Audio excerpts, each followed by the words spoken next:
Before you listen, if you enjoy the stories and want to hear more, then please consider subscribing. Most of you listening aren't subscribed, so please take this time to subscribe. Turn on notifications so you'll never miss a story and be the first to hear. You'll also be supporting me. Thank you.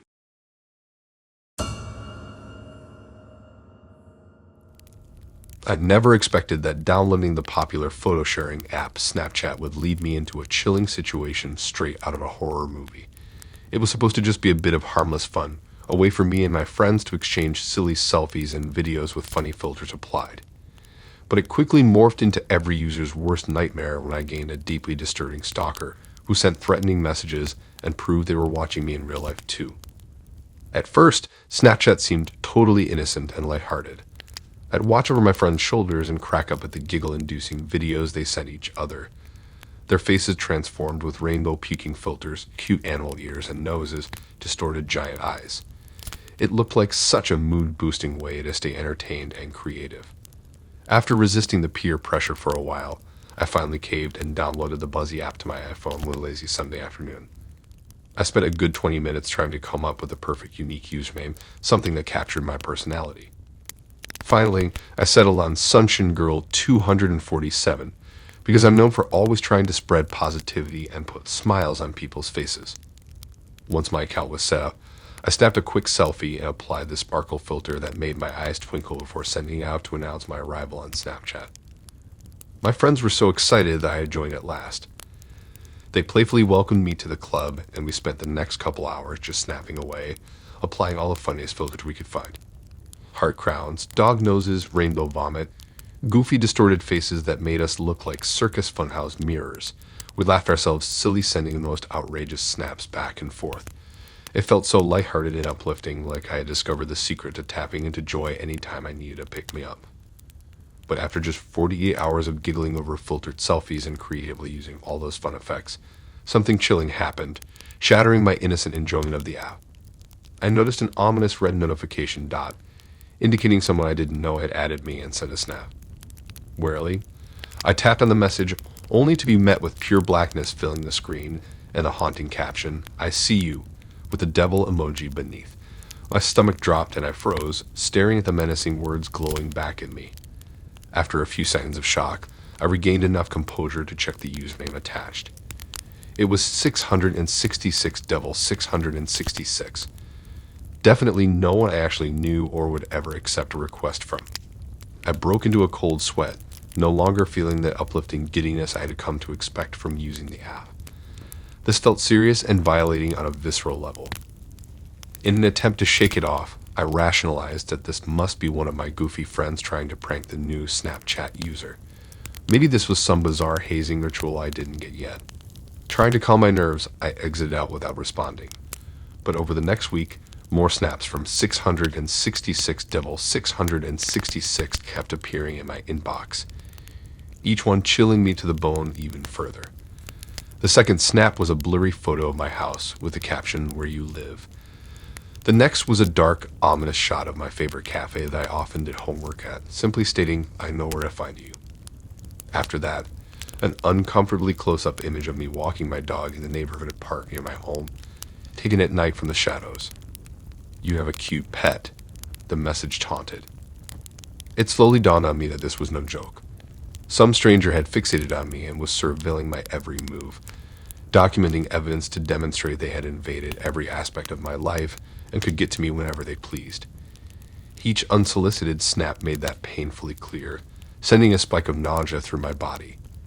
Yet it managed to get even worse over the coming weeks.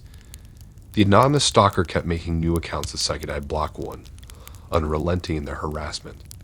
At all hours, I'd receive snaps of places I had been earlier that day, indicating they were following me everywhere, and the captions grew more sinister too. "I know you're home alone right now. Look behind you. You can't hide from me. No one can keep you safe." Panic swelled inside me as the snaps escalated from unsettling to outright threatening.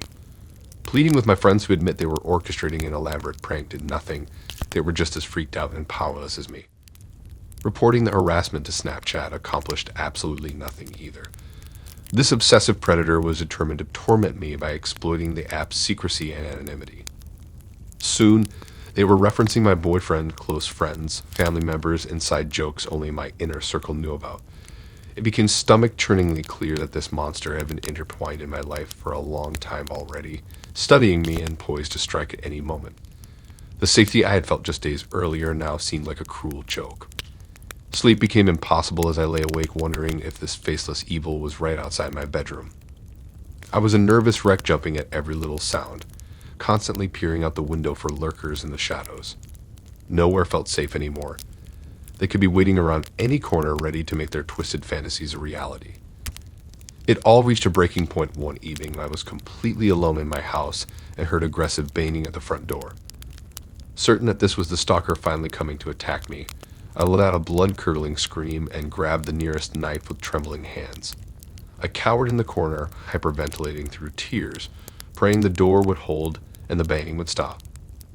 After what felt like an eternity, the banging did cease, followed by the sound of squealing tires speeding off down the road. Too petrified to move, I stayed crumpled on the floor weeping all night. I feared even looking out the window in case the stalker was still lying in wait. I never could have imagined that a supposed friend I bonded with for months on the popular photo-sharing app Snapchat would turn out to be a complete imposter intentionally manipulating me. But Sam ended up being a deceptive catfish and likely a predator hiding behind a friendly facade, not the deeply understanding confidant I believed them to be. What I thought were innocent conversations actually put me directly in harm's way both online and in real life. A chilling betrayal from an app that was supposed to just be lighthearted fun. It all began innocuously several months ago when I noticed a Snapchat friend request from someone named Sam. The display name didn't ring a bell, but we had several mutual friends, so I assumed they must just be a new friend or acquaintance from school that I hadn't met yet. I casually accepted the request and thought nothing of it at first. Sam initiated conversation with typical small talk about classes and joking about how bored they were. It all seemed friendly and relatable, so I didn't hesitate to politely chat back and forth. Over the next couple weeks, Sam would comment on my public Snapchat stories or send me casual snaps directly. Never anything too personal or that raised red flags. Just fun, superficial talk between what I believed were casual acquaintances. But Sam started reminiscing about more intimate memories, like field trips we'd supposedly been on together and inside jokes from classes I didn't recall us sharing. Since they knew so many precise details, I assumed maybe Sam had just been in the background of my social circles, so I engaged and shared back more freely.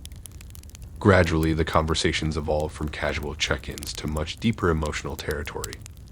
Sam would vent to me about struggles at home or with mental health, really personal battles.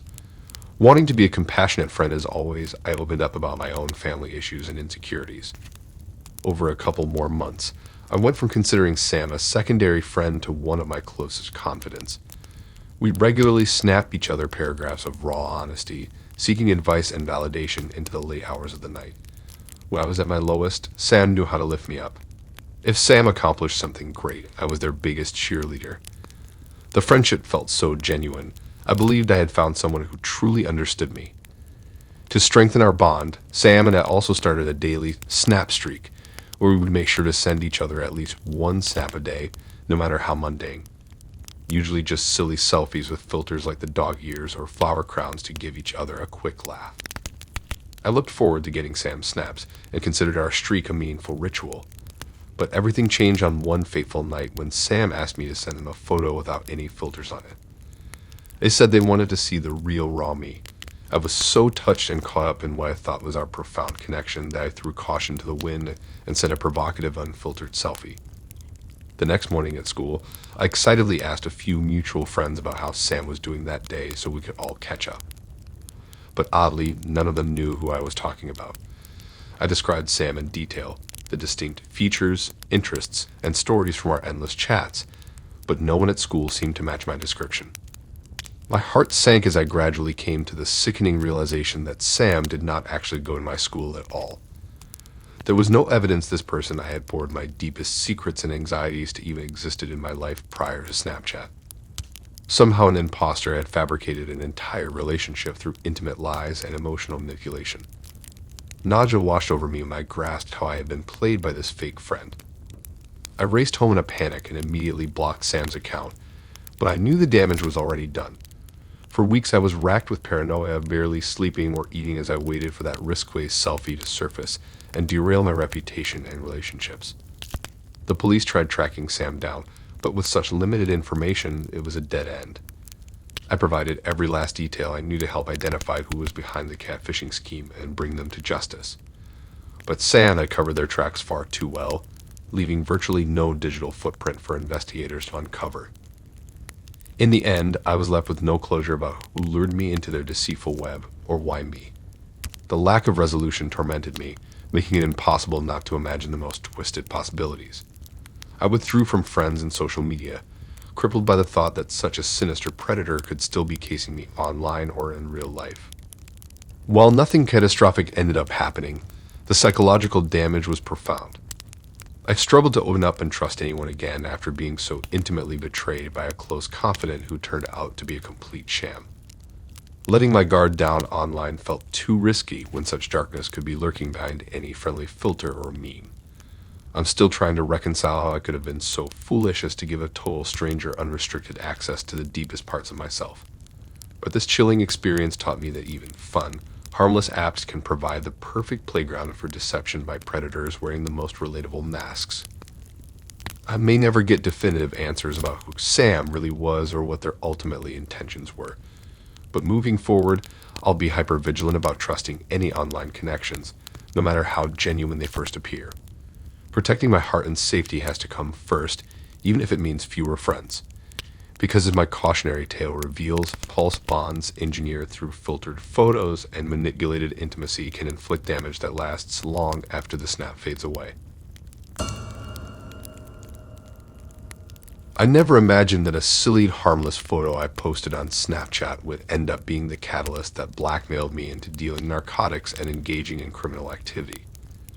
It all began as just another weekend night joking around with friends online, applying funny filters to our selfies and cracking each other up. But one impulsive post set off a nightmarish chain of events once it ended up screenshotted by the wrong menacing figure. My friends and I were hanging out as usual that fateful Friday night, just being goofy teens together. We were taking turns passing someone's phone around, opening Snapchat to see which wacky filter we would get dealt. Stretching our faces out, morphing into puppies, swapping genders, we were keeled over giggling at the outrageous transformations. In my moment of silliness, I took a turn with the phone and happened to randomly get the inverted filter, which flipped my face upside down. My loose hair was cascading straight down, my eyes and mouth contorted. Without thinking, I impulsively snapped a pic and posted it to my story saying, "LOL, I'm a bat." At the time, it seemed so harmless. Just another wacky snap among millions that night. My friends and I carried on with our festivities afterwards. I quickly put the goofy picture out of mind, absorbed in our fun together. But around 2 a.m., I got the chilling notification that someone had screenshotted my bat-faced photo. Uh-oh. Now there was evidence of my foolishness preserved indefinitely. A bit embarrassing, but again, I didn't think much of it at first. Probably just one of my friends wanting to tease me about it later. However, when I checked the notification to see who had saved the snap, my blood instantly ran cold. It was from some random user I'd never seen before named Destruction69. I got a sinking sense that this wasn't just a joke. My worst fears were confirmed when I received a DM from the ominous username minutes later. I have something you don't want shared, unless you do exactly as I say. Attached was a blurred out version of the exact snap I had just posted.